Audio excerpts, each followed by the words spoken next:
Science, exercise, nutrition, health, energy, passion. 1 year, no beer. This is the 1 year no beer podcast, where you will find all the latest tips, tricks, and hacks for a way to live better. Welcome to the 1 year no beer podcast. I am Rory Fairbairns. And I am Andy Ramage. Find new ways to introduce ourselves every day. Yeah, I know. It's sort of, there's not a lot we can do with that, I'm afraid. I think we do have to state our names. That's about it. So one thing we were talking about recently, we were over in Ireland recently. And for those of you who are just tuning in for the first time, we released our book, The 28-Day Alcohol-Free Challenge. Nice product placement there. Is it on your shelf, Andy? Just caught you out. It's in there. I think I've given them all away. I need to restock that shelf. And we were over in Ireland, and what a fantastic trip that was. We were on national TV. We were on 3 national radio stations. It was really fantastic. It was a great trip, wasn't it? Absolutely. You know, smashing. And the people in Ireland are just beautiful. So warm. And actually, the 1 year no beer community in Ireland is growing by the second, which is super exciting. Massive shout out to all you Irish lot. Woo-hoo! Yeah, we had a great night, didn't we, Ray? Warm, very warm, hot welcoming. Yeah, and our get-together social in Dublin, I think there was probably about 30 of us, was, you know, for us, we've been to a couple of these things now, was fantastic. And we remarked afterwards, and we actually talked about this on the radio over there, that you would never have known that this group of people, none of them were drinking. There was loads of laughter, loads of fun, loads of chat, loads of crack, as they say in Ireland, and loads of booze being drunk, but it was all alcohol-free. So to the casual observer looking in, they just would have assumed it was a riotous bunch that have just got together and are necking pints, when actually, if they'd looked a bit closer, everything was alcohol-free, which is fantastic. Actually, for our YouTube subscribers, I'm going to pin you some pictures now. Some pictures of everybody together. So that was all of us. What a great picture that is. And look at this, right? This is a picture of the bar afterwards. Look at that, right? It looks carnage, doesn't it? It looks like a massive session. I love that. So absolute proof that you can go to a pub in Ireland, have an amazing time with a whole bunch of friends and not drink any alcohol. So that was awesome. Yeah, and you also managed to sneak into the pub whilst I was asleep one night, I do seem to remember. That was the last night. You were like, I had a brilliant time in Ireland. I'm going to toddle off to bed at 9:30. And I was like, enjoy your sunrise, buddy. I am going to go to the pub on my own. So I walked down to I walked around town for a little bit to find the busiest one. And then found the busiest one, hung around in there, chat to a few folks. A couple of Irish, some Americans. I had about 6 non-alcoholic pints, and so it was I can't remember, some pale ale thing. But anyway, it was really nice and great crack in there. Left at closing time, so you love it. Fun. You love it. Good fun. Big shout out to everyone in Ireland. Now, we're not going to waffle on too long because what an incredible guest we've got this week. Yeah, this is Shahroo, who we met actually at the Bluebird Showcase event. She's a fellow author. I'm never going to tire of saying that. Shahroo, and she's got a lovely book coming out called The Kindness Method. It's not out until May, and we don't talk too much about that book. We're going to do a follow-up podcast around the book, but Shahroo's got some brilliant ideas. And the reason that I really enjoy this particular podcast is because Shahroo's done lots of work around addiction, behavioral change. She's a behavioral change specialist. She's super expert. You'll love listening to her. But she's done a lot of work with people around food, which is really interesting because unlike the booze, you can't take a 90-day break from food or a 365-day break from food. You just can't do it. You can't cut this thing out of your life. So that's meant that Shahroo's had to develop lots of ideas and techniques and skills to help people manage these things in their daily lives, but not cut them out completely. And that's influenced a lot of her thinking around alcohol. And she's got some great points to share with us about, for those people that have reached the end of their challenge and they want to go back to drinking in some shape or form. And we talk about this a lot. And it's just really interesting to me, being someone who's chosen almost 4 years ago to stay alcohol free, that I'm really enjoying learning ways that we can help people make that transition back to alcohol if that's what they want. Yeah. And do it in such a way that it's really controlled, like Rory you've established that for yourself. And I think that's really important that we help people make that transition. Just talking about that, I honestly, I was sitting in that pub going, I feel like it's wrong to be in Ireland and not at least try a pint of Guinness. And I was like, no, I'm coming over and I'm not drinking this time. So I'm not going to let that tradition. But I promise that when I do go over to Ireland next time, I will follow in that transition. And I think that that's great, because then if it's surrounded by non-alcoholic beers either side or drinking something completely different, then, what's wrong with one tradition? Oh, and also, though, it gets better. Guinness are just about to release an alcohol-free option. Yes, so there you go. Exciting. The world, even the Irish are turning. I know. When Guinness starts to turn, that was a real sign to me. That is this is what I've always said. I always said yoga and these things will really go mainstream when your builder, and your local builder, your local postman, these sort of guys get onto it, those types. And then about a year ago, we had some building work done, and it was about 8 o'clock at night. There was a knock at the door, and I opened it, and it was the builder, and he was fully in gym kit. And I was like, "Oh, where are you off to?" The gym. He went, "No, I'm going to yoga." And I was like, "Boom! There you go. Yoga's mainstream." The moment. And just about Shahroo, the thing I love most about Shahroo is her name. She's like a female version of me, because if you think about it for a second, right, he is a man, right, and she is her, and I'm Roo, and she's Shahroo. Isn't that cool? Right? I had no idea where you was going with that, but I'm with you just. What a great name. What a great name. Anyway, without further ado, let's hear from Shahroo. Shahroo, welcome. Hi, how are you doing? Very good, very good. Well, it is amazing to have you on our little podcast. And now we've met a few times since our first introduction, which was at the Bluebird Pan Macmillan Showcase. How cool was that? As Shahroo is a fellow author, which I'm never going to tire of saying, by the way. No, me either. I know, it's so cool. And I actually remember that night, we were both a bit starstruck, Joe Wicks knocking around and Jasmine Hemsley and Annabelle Carmen, and we both sort of gravitated towards each other and sort of bonded a little bit in the fact that we were both a bit overwhelmed, but also a shared passion around behavioural change and all those sort of things. And we've obviously met lots since to talk about those things. We totally geek out. Some of this will come out, I'm sure, in the podcast today. But before we get going, I just thought we'd get a bit of your backstory. What led you to behavioural change? What led you to become an author? How did all that sort of stuff work? Yeah, of course. So I studied psychology at undergraduate and master's level, and then the first placement that I did was in a substance misuse service, which was helping people who were addicted mainly to crack, alcohol, opiates, and helping them in various different therapeutic and clinical ways. And I just really liked it. I liked engaging with people who needed to change their habits, people who had really ingrained habits, trying to find creative ways that different people respond to change, and just really studying different types of humans and becoming a real geek for it, as you said. And then through my career, what I started doing is that I became a consultant and working in substance misuse in general. And the interesting thing was that all the while in my private life, I've always been really interested in personal development and the more practical side of things, as opposed to the more academic side, I suppose.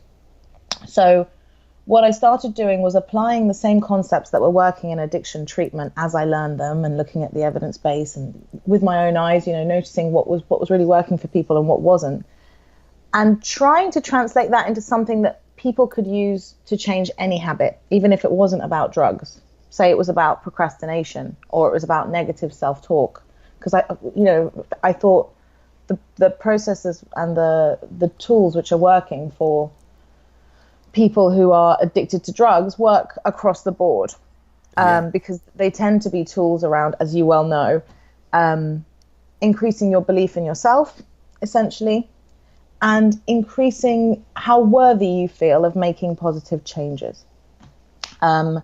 So what I did is I started creating these sort of products and programs and trying them out on people. And I did some workshops at the School of Life in Bloomsbury, and they sold out. And people really liked this idea of doing change on their own terms and coming up with their own version of what works for them. And obviously, people talked a lot about alcohol. because there doesn't seem to be that many options for people who don't want to stop drinking altogether forever. Yeah. Or certainly there are more now, but people don't tend to feel that there are. And also a lot of the time people don't want complete sobriety, but they don't know how to manage their drinking, or they don't know how to moderate after a period of stopping.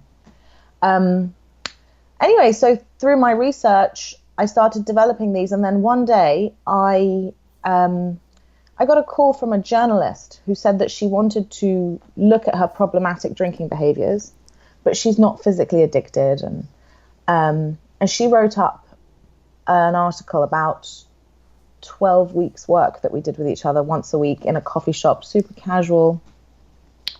And then the day after her article went out, I was inundated with emails from people who wanted to talk about booze. Oh, fantastic. And what was that? Was that on the, what was it called? The Pool? It was in The Pool, yeah. Yeah. A fantastic online magazine publication. And so, yeah, and then from there, one of the, I mean, it was in the hundreds, loads and loads of emails, people saying, you know what, I just want to moderate the way that I drink. I want to do it on my own terms. I don't want anyone to tell me how much I should drink. A real sort of backlash from people who had obviously prescribed to a lot of things that weren't realistic for them. And one of those people was an agent, a literary agent, who contacted me and said, I think there's a book in this. And she's absolutely right, because it's a process you can do for yourself. You don't have to hand yourself over. And a lot like what you guys are doing, I think there's a real shift towards people realizing that they are experts by experience themselves. You know, you don't constantly have to outsource these experts to tell you more about yourself. You just kind of need someone to guide you to ask yourself the right questions, really. Yeah, I think that's so empowering. It's exactly that, isn't it? It's giving you back the control rather than giving up control to someone else. And I remember, we've spoken about this many times, but I always found this really fascinating, that you do a lot of work with people around diet and food and behavioural change around food and addiction. And that fascinated me because I guess we're in quite a fortunate position in some ways, that when we help people change their relationship with alcohol, the very key thing we do at the start is we remove it.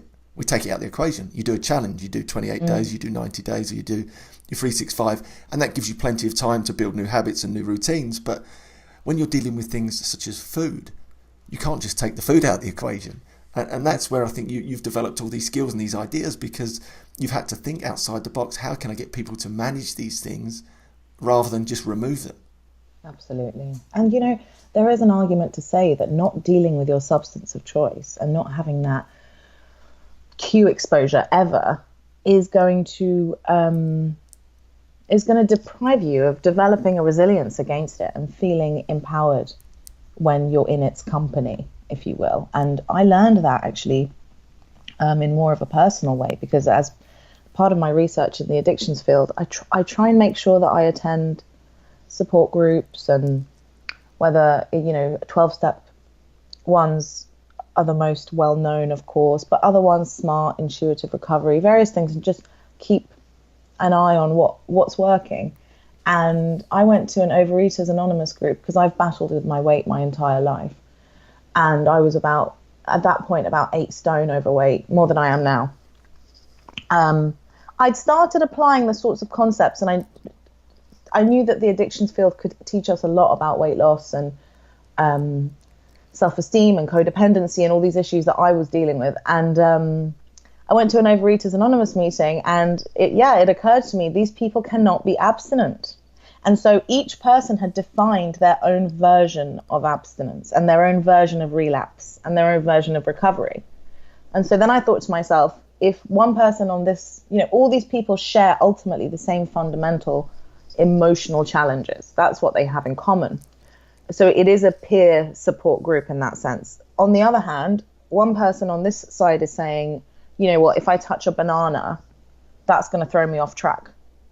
And another person saying, oh, I can eat 10 bananas and be fine. And of course, we don't seem to apply this to booze.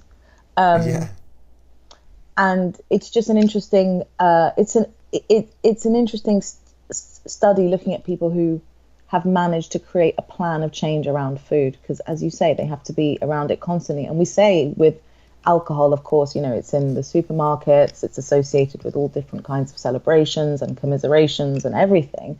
But I mean, so is food, even more so. Yeah, I mean, there's so many similarities, but again, as I say, you can take one out of the equation and you can't the other. And that's what we see in our groups all the time, is that people, I think one of the biggest concerns, people don't want to give up forever. They want to manage, they want to learn how to control this thing. They want that empowerment to take back, they can celebrate when they want to or not, or take it or leave it. And it's not really about moderation as well. I think we both agree on that. Moderation is just not really a great word. It sounds like you're giving something up to me. It sounds like you want more of something, but you can only have less and you have to moderate it. Whereas we try and call it, drinking every now and again in control, I think is maybe another way to view the same idea. And then we were sort of banding around some ideas around this, which really fascinated me and things that I hadn't thought about before. And this is, just to put the caveat into this is not encouraging people necessarily to go back and drink and do all these things, because as you know, my own personal journey, I don't drink. 4 years into this, I don't see the point. It adds no value to me. But at the same time, I'm so interested in behavioural change. I'm so interested in trying to help people manage this. And if people are coming to us saying their biggest issue is they don't want to quit forever, then we need to work out ways to help people move back into any sort of relationship with alcohol in a healthy way, rather than a moderation that doesn't work or problem drinking. And I think you've got probably some good ideas on that. Yeah, I mean, you know what, whether or not people do a month of sobriety and then go back to drinking and carry on, there's a lot to be said for having that break and for reflecting, not just because of the physiological and financial and emotional benefits of not using a substance like that, but also to take a moment to sort of do a little audit, to take stock, do a little inventory. Why am I drinking now? Why am I drinking? Why are the reasons that I'm drinking? How are the reasons that I'm drinking different to the reasons I drank when I was 15? And I know I told you this, but it's extraordinary how many clients I have who are in their 50s and 60s. And when we really explore it, we realize that they have continued to drink, even though their requirement for that drink initially has gone away. Yeah. So, for example, when you're 15 or 16 and you want to speak to someone who's the object of your affection, or you don't feel you have the confidence to do something, it's completely understandable that you would gravitate towards this readily available drug, which is actually very effective. But as you get older and you should be achieving and changing, and all sorts of things are happening in your life which prove to you that you are able to have conversations without booze. And yet we don't tend to then decrease or stop. We just carry on. And as our tolerance increases, of course, it just becomes the status quo. And so I would say, even if you do intend to go back to drinking after an initiative like yours, it's nice to see it as an opportunity every couple of years, every 5 years, whenever you want, to sit and go, right, what drugs am I using? And how am I using them? And why am I using them? And I think for anyone who wants to start a plan, very often, we focus on what's bad about booze. We're all told, it'll give you this illness and it makes you act like this and it's killing this many people and the strain on the NHS because of it. And that's all fair and true. But when it comes to changing personally, you can get some real insight by asking yourself what's good about it. What job is this doing for me right now? And what else might be able to do that job for me? And so this period of time of sobriety can really give you an opportunity to kind of reflect on that and think, how do I celebrate? How do I reward myself? I mean, I can't tell you how many people I speak to who have no plan of reward or a celebration that doesn't involve booze after doing a month of not drinking. And it happens with food too. People will reward themselves for not eating too much sugar by eating an entire cake. Yeah. And all we're doing there, of course, is we're not diversifying the ways that we reward ourselves, but also we're reinforcing that something's bad and we're bad and we've managed not to do the bad thing. And then we're rewarding ourselves with the bad thing. So it's a very strange, it's a very strange way that we think about it. And I think another thing that you and I discussed is that if someone's planning to start drinking again, it can be useful to start thinking, okay, what do I want to drink under what circumstances? And think back to the times when you've enjoyed that drug the most. You and I were talking about optimizing. When I ask clients to think back on a really fun evening, and I ask them, which drink was it that really, where you were at that sweet spot, where you're really enjoying yourself? Usually it's the second or the third, not the 9th or the 10th. And yet, for some reason, when it comes to alcohol and sugar, and this is an area that I'm really fascinated in, I don't know why we don't remember that the rewards are diminishing. With each drink, our cost-benefit analysis changes. Even if it makes that evening better, it may mean that you have higher anxiety levels the next day. It may mean that you want to isolate yourself because of your hangover, or you want to eat unhealthy food, etc., etc. And I think very often we forget that. And it's the same with food. You know, the first piece of cake is nice. The second piece still feels nice. And by the fourth, you're thinking, what am I doing? Yeah. Why am I doing that? I mean, isn't it, as we sort of said, like sugar and alcohol seem to be those two substances, let's say, where you get to the sweet spot, i.e. the food tastes amazing, or you're in that free drink zone, and you just bulldoze straight through it. It's like, well, that was good, I'm just going to keep going. And then suddenly you get to 5 and 6 and 7, and you're in this world of pain, not only because your senses are down and you're getting over emotional. Maybe you wake up the next day, you're hungover and you're tired and lethargic and unmotivated. You're just skipping the bit that's actually adding maybe some value potentially to your life. It just doesn't make, it sort of doesn't make sense, does it? But when you vocalize it, it's so obvious, isn't it? That in theory, if you were thinking of going back to alcohol, let's look back to a couple of things. I think the key is, we've taken a break, as you mentioned, is that you might find that the reason you were using alcohol was because it was a 15-year-old you that needed to talk to girls. And now as a 40-odd-year-old man or woman, you don't need that in your life anymore, because you're still, you've matured out of those awkward emotions. You're able to function socially without alcohol. And actually, that's a huge realization a lot of people had. And I know you mentioned that about some of your clients. When they do, they're almost the best clients, because it's that, oh, I know it now. I realize my drinking habits just didn't change, but emotionally and as a person, I've completely changed.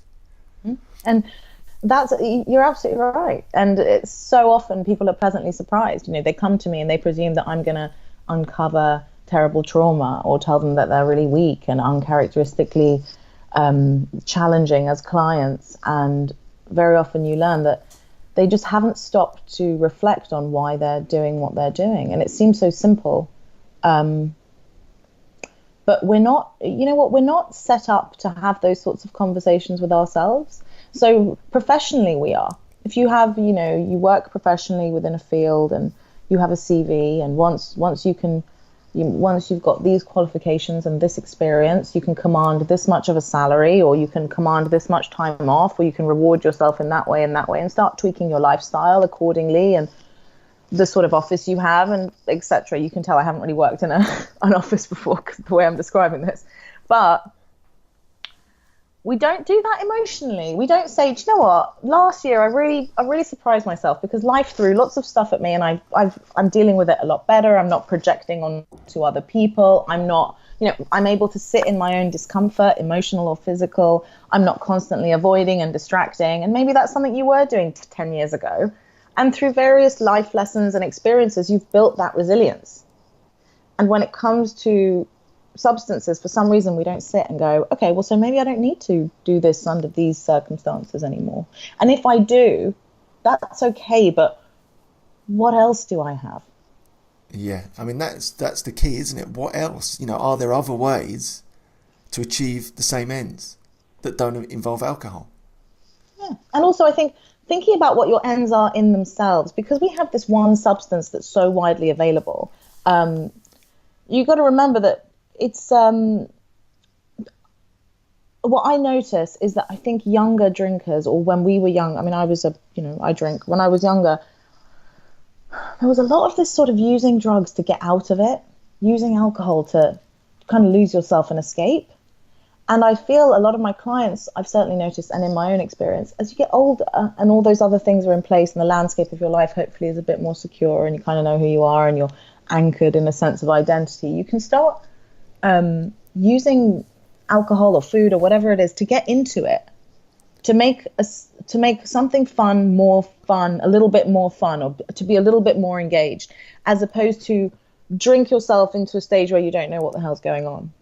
And often, because we're talking about the same drug, but using it for two extremely different, fundamentally different purposes, very often people don't sit to think about that. You know, they don't sit and think about things like if I went to the doctor and I hurt my leg and he gave me something to fix my leg, and by the time my leg was fixed, I just carried on taking medicine for the rest of my life. I didn't stop and think, okay, well, now don't need that anymore. Yeah, or if there are other ways to achieve the same ends, as we mentioned. And you're so right. And then this brought us to this idea, and again, sort of caveats around this stuff, because I don't want it to come across that I'm encouraging people to go back and drink and whatnot. But the reality is lots of people do want to go back and they want alcohol in their life. So it's about managing that in a safe and healthy way so that the people can maximise it. And this is why I loved our conversation.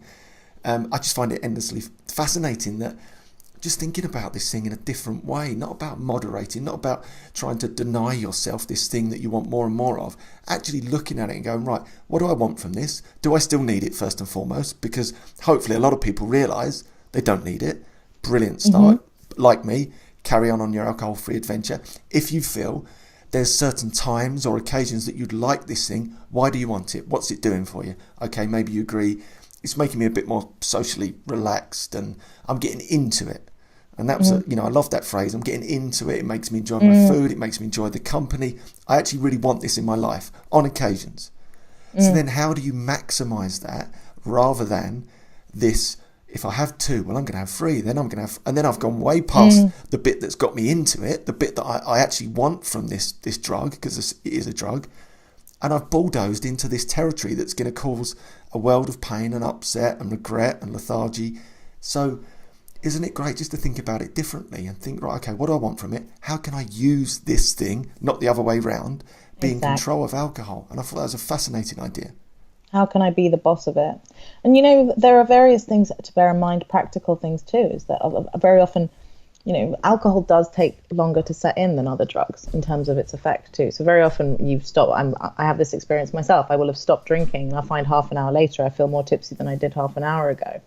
So I think there are those practical steps too of people becoming more mindful and thinking, okay, let me just wait a minute and see. And also, of course, the more you drink, the more your resolve decreases. And so you want to flick that sort of screw it switch, which is also very tempting, of course. The interesting, a couple of my clients have done really interesting things, have taken really interesting approaches to creating non-negotiable plans. I mean, obviously there are things like people identify things like, do you know what, I can't drink at weddings, for example. And that might just be a blanket rule that they have. That's my cross to bear. One client taught me something really interesting, which I had suspected about before. So the interesting thing about alcohol is that once we've reached the stage that we're happy with, once we've consumed an amount of alcohol that we're happy with, that makes us feel like we're optimizing our experience and it's doing its job and we're the boss of it and we're getting mainly benefits.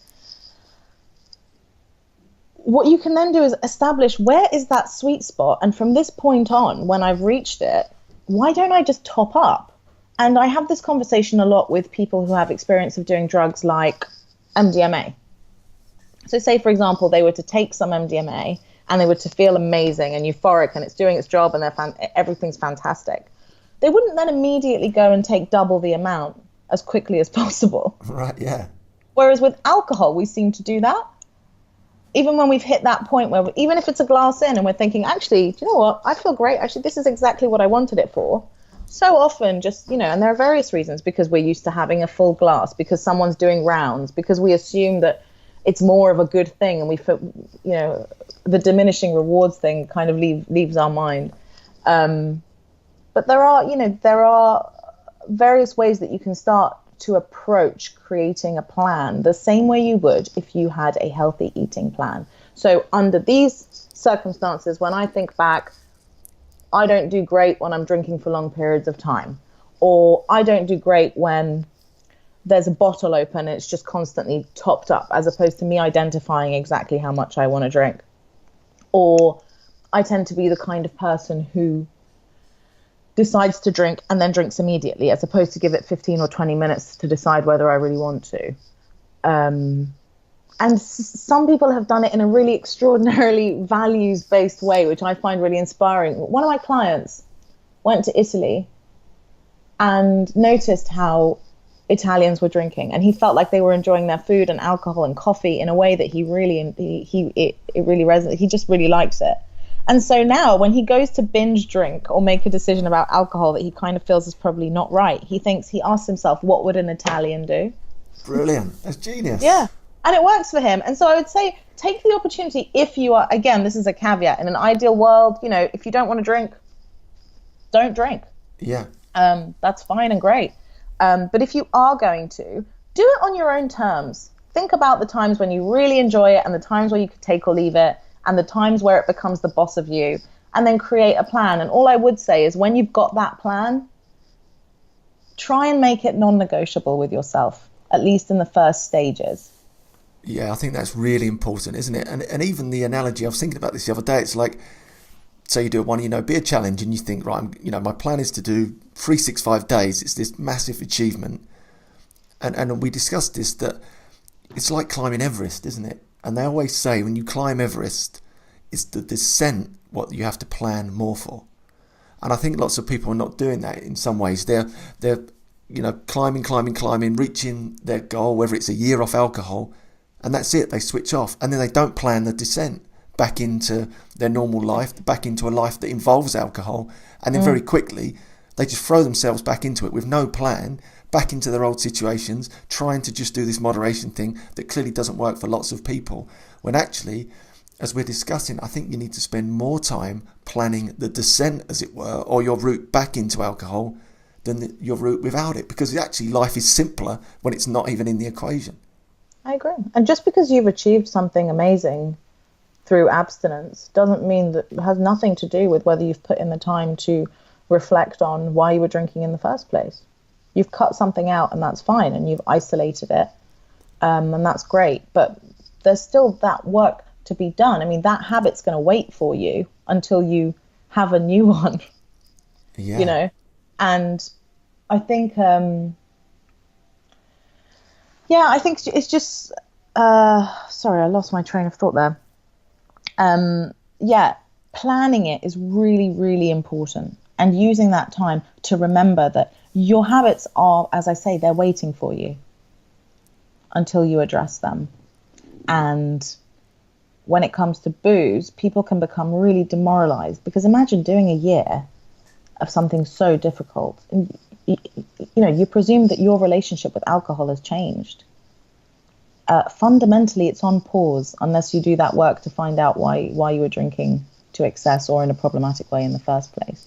And also, I think the important thing is to get excited about the life that you're moving towards, not just sort of white knuckling it and saying, I'm punishing myself and I'm going to deprive myself of this, but actually getting excited about the positives and looking at the whole landscape of your life, not just identifying one thing, but actually thinking, now that I've got this free time, now that my body's feeling better, what sorts of things do I want to do? What do I want to spend the money that I would otherwise spend on booze on? And just getting excited about things, as opposed to thinking, I've been bad, I mustn't drink.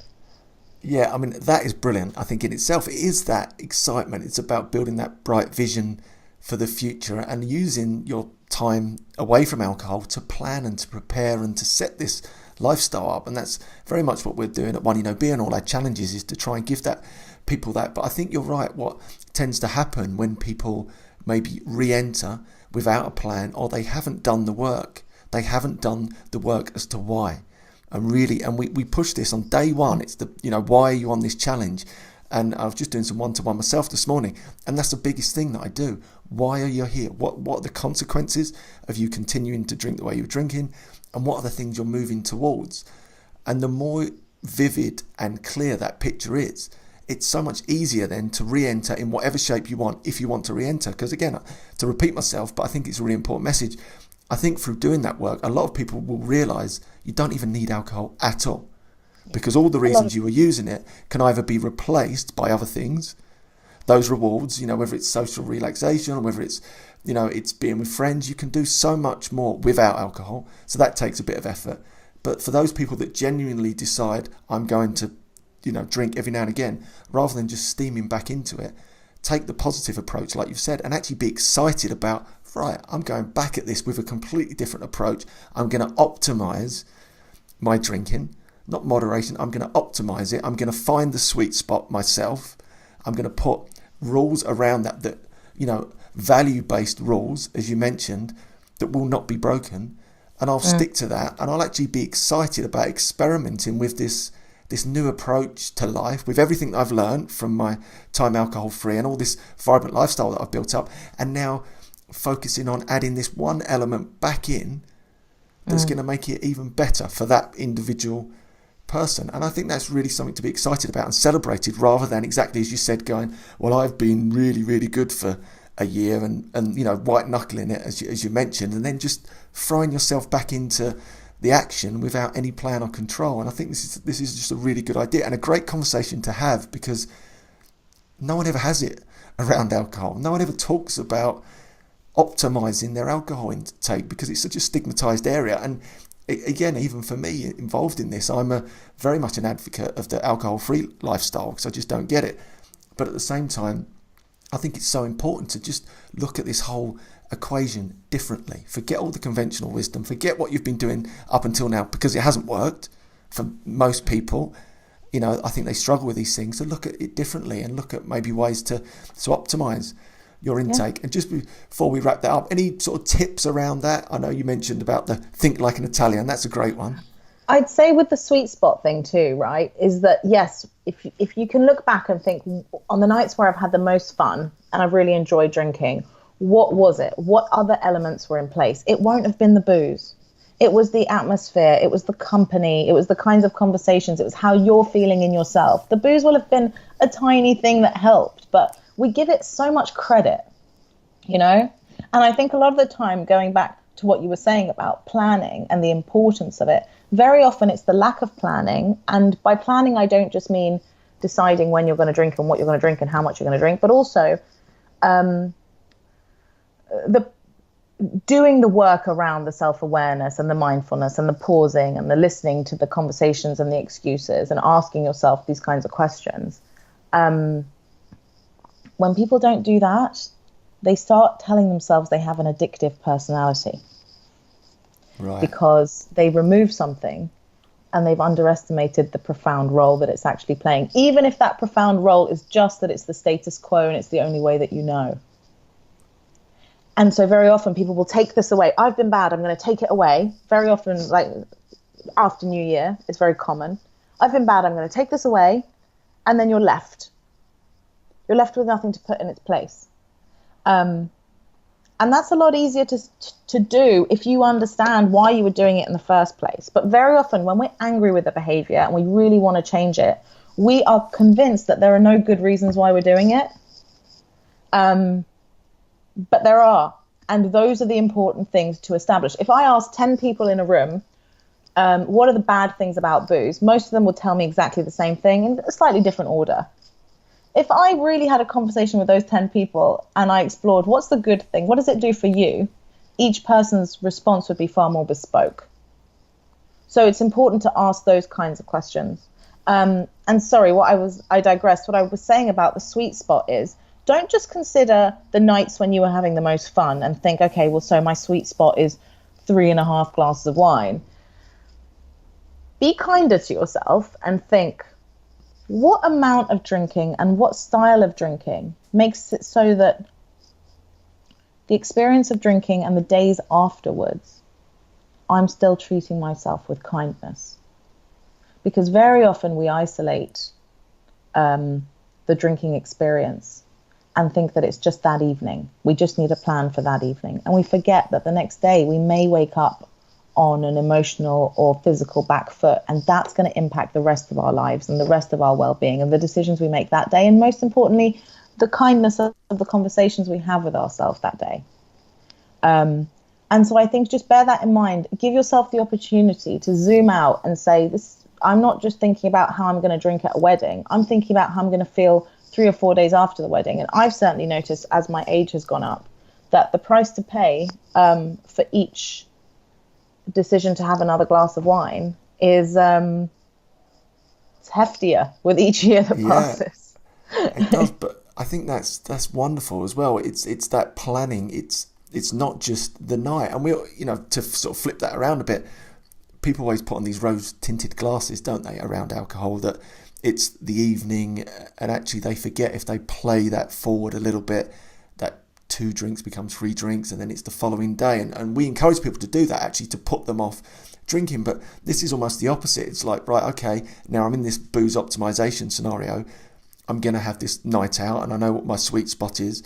But then don't stop there. Think about the next day, right? All right, so maybe you're going to be slightly lethargic the next day. Maybe you're going to crave stodgy food. So prepare for that in advance. Get some really nice food in the house. Have it prepared so you don't have to ring the pizza, whatever. Do you know what I mean? Plan forward again so you almost know it's the bigger picture. It's great. Well, this is why it's such a shame, I think, because my mission in general is to show everyone what you've just described is what we used to call in addictions relapse prevention, which is now it's good practice to call it relapse management, because we know that relapse is an important part of the process, etc., and it's a real learning curve. But this is why it's a shame that so many people don't want to come forward and be honest about booze and have an honest conversation about booze the way that they might have about carbohydrates or diet, And the reason is, I think, because so often we associate it with real trauma and alcoholism and dependency. And so then people deprive themselves of learning from what people in sober recovery have known for many, many, many years. All these tools, they're not new. What you've just described is having a relapse management plan, is saying, I've gone off track, and so tomorrow I'm going to do everything I can preemptively to increase my chances of getting back on track as quickly as possible tomorrow. Contingency planning, etc. People in the addictions field have been doing this for years, but of course, if there's a person who doesn't want to start using terminology like addict and sober and clean, and it's scary. And if we can get over that and just appreciate that there is a huge number of people who have not suffered terrible trauma, who have just continued to not diversify their coping mechanisms as they've got older, and acknowledge that alcohol does do an effective job in the short term, then we can be borrowing from these from the healthcare field and really using a lot of these tools on ourselves. We just need to reframe them. Exactly, and I love it. And that's me. I spend all my time really reading books about addiction, because there's so much learning in there. All my learning's coming from that area, and that's the stuff that we geek out on. But I would really use that word because it's so stigmatized. But it's trying to learn from those things and then bring it into like where we are now. As you say, it's like going to look at elite athletes, for example, and then that filters through to the man and woman on the street. It's the same thing. This is where all the science is, where all the research is. Relapse prevention. It sounds stigmatized clearly, but it's the same things. You just pick up and drop them a couple of layers above to people that are now optimizing their drinking, and this is what's fascinating. And it's great to have these grown-up conversations about it and not hiding from it and talking, again, as someone who doesn't drink at all, quite willing to talk about someone optimizing their booze intake, because the truth is some people do get some enjoyment from it, and it serves a purpose for some people at some times in their life. The number one goal. Yeah, at some point in their life, it may not anymore. And for most of my clients, it genuinely doesn't anymore. They're giving it way too much credit, and not giving themselves enough credit, frankly.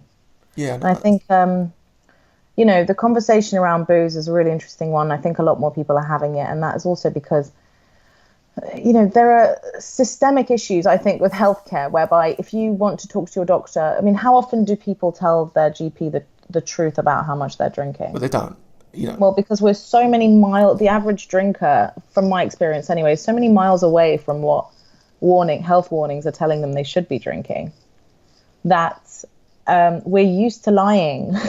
We're used to downplaying how much we're drinking. And yet, I'm in a luxurious position of being able to sit with people in a trusted environment where they will tell me how much they're actually drinking. And, good addictions therapists are very unshockable about things like that. But the reality of the situation is we need to have an honest conversation about it, appreciate that it's a drug, but also appreciate that it's not. It's weird, I'm thinking about it now.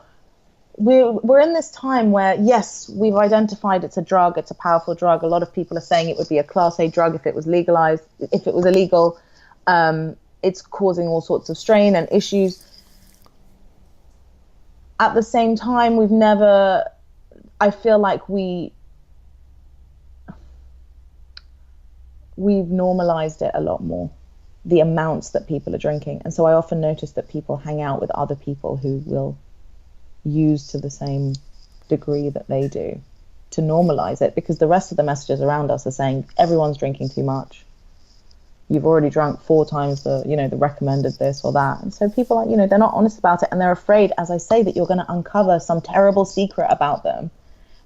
Which is so rarely the case, with the clients I work with now. Of course, before, when I was working in the addictions field, it was different. We were dealing with a lot of trauma, vulnerable people, history of abuse, all sorts of things. And then I completely understand. But just because a range of different people have defaulted onto the same drug does not mean that their reasons for doing that are the same, especially when we're limited to this one very readily available drug.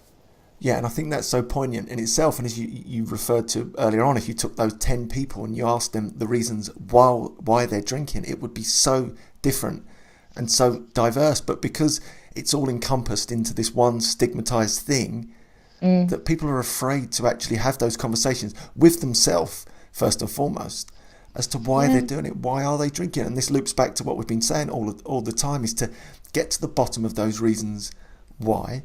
Can you actually make those happen or formalize those in your life without alcohol? And very often you can. And this is what's so exciting for me. This is why I don't drink, because I worked it out. All the things that I needed, I could achieve without alcohol. And it gave me so much more. Therefore, why would I ever bother? It makes zero sense. But again, for certain people at certain points in their life, maybe it served a purpose. It did for me when I was 15 and wanted to meet girls.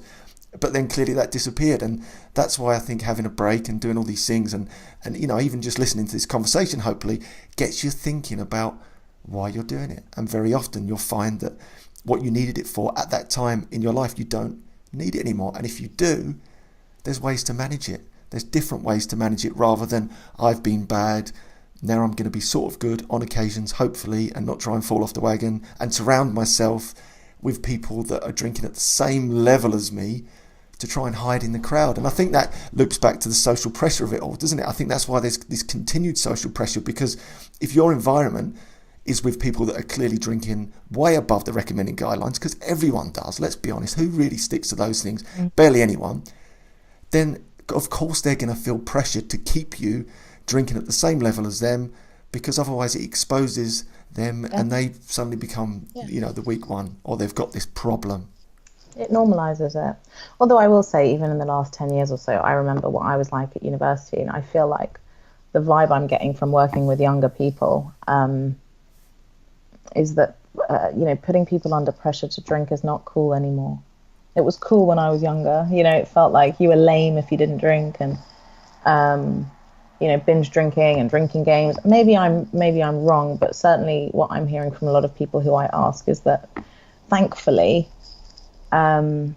kids aren't abusing themselves and learning to abuse booze the same way that we did, I suppose. Maybe I'm wrong. It's just an observation. Well, and it's backed up by fact as well. I mean, the millennials are drinking way less than we ever were, and I think culture's changing. And beer and what you're doing, all these things, and having these conversations is completely changing everything, because people are waking up to the fact that it's just not normal. Wine o'clock, it's not cute anymore. If people are sitting around, it's actually causing a lot of problems in people's lives. But it's strangely, in the last 10 years, it just crept up on us as this such a normal thing to do, to drink heavily, to drink lots of wine at home, all the things that would have raised red flags, have crept into our life. And I think we've peaked out, and I think we're now on the sort of the road to normalisation again of actually this is not good for us, or we optimise what we're intaking rather than this mindless, I just go out and have 10 pints, or I go out and drink a bottle of wine at home every night, because it's not normal behaviour. It's not the way I think a healthy individual should operate. Well, I think, normal and healthy, it's a difficult one, but I do think to some extent it can be very empowering to think about which of these norms you actually want to take on. Because some of them, frankly, am I allowed to swear? Yeah, go for it. Some of them are complete bullshit. Like, I can't tell you how many people, for example, with food, people will say, oh, it's Christmas, so I have to eat 50 Ferrero Rochers. Right, yeah. And you think, I know what you're saying. Yeah, I know what you're saying, right? But people will say it as though that connection is because it was written in the Bible that you have to eat 50 Ferrero Rochers. Yeah. Or I had a client who would say, oh, you can't do an Excel spreadsheet without a bottle of wine. And we get these rules in our head. When I was overweight, I used to say you can't start your diet if it's raining. It's raining outside. Why would I want to do that? And it's empowering to kind of say, do you know what? Not only am I going to cut the bullshit from what other people and society is telling me about how I should consume things and how I should behave, but actually I'm going to sit and cut the bullshit with myself as well and say, everything doesn't need to wait till Monday, and these kinds of lies we tell ourselves. And I find it very useful to actually write them down. When I was losing weight, I told myself I had to write every excuse on a Post-it. And my fridge was covered in caveats and exceptions and negotiations. And, this person pissed me off, so I get to have a donut. And, just all these, it's extraordinary, the things that we tell ourselves. And very often it's just an exercise in saying, okay, come on, let's just be real. Why am I doing this? What's it doing for me? Sorry, don't I? Yeah. So, it's an interesting area, and I'm glad that people are talking about it. And I think that there is a real move towards people wanting to set their own goals. So I love the fact that you and I have a similar overall philosophy about moving towards what feels good, not just moving away from what you think is bad.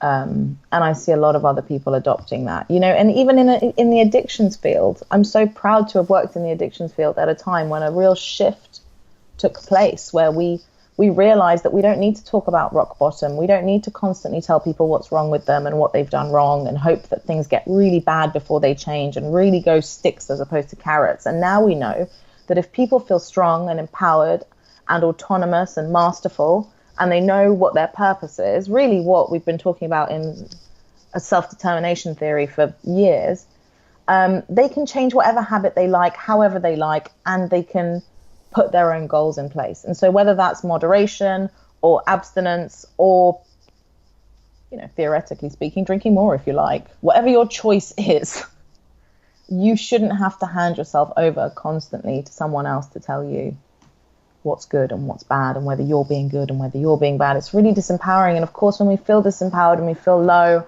and like we're not the boss of our own lives, we're increasing the likelihood of feeling stress and anxiety and less than. And of course, what do we do when we want to escape from those uncomfortable feelings and avoid and distract from them? We go to the quickest, most efficient fix we can get. And that just applies to everything now. I think that's absolutely brilliant. That's a wonderful way, I think, to wrap things up. I could not have said that better myself. That's perfect. It's all about empowerment. And that's the change, isn't it? That's the big shift that we're seeing away from the sticks and towards the carrots, as you said so beautifully. I think that's a perfect way to wrap it up. What I do want to know is, how can we find out more about you, or can people come see you to do one-to-one? How does... Oh, thanks. I do one-to-ones. I do workshops. They're on my website, www.shahrooizadi.com. I'm on Twitter, and my first of 2 books with Bluebird will be out spring, summer this year, and then the second one will be out the same sort of time next year. Perfect. So and what do you know what the book's going to be called?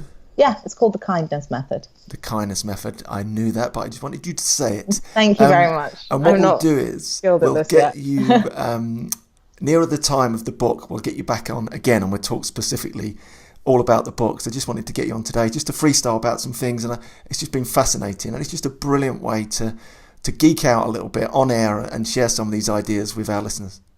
Absolutely, it's been a pleasure. Thank you very much. I'm not very used to doing podcasts, so it's been a pleasure. It's been really easy to just chat to you. So thank you very much indeed. Oh, it's been lovely. Thank you.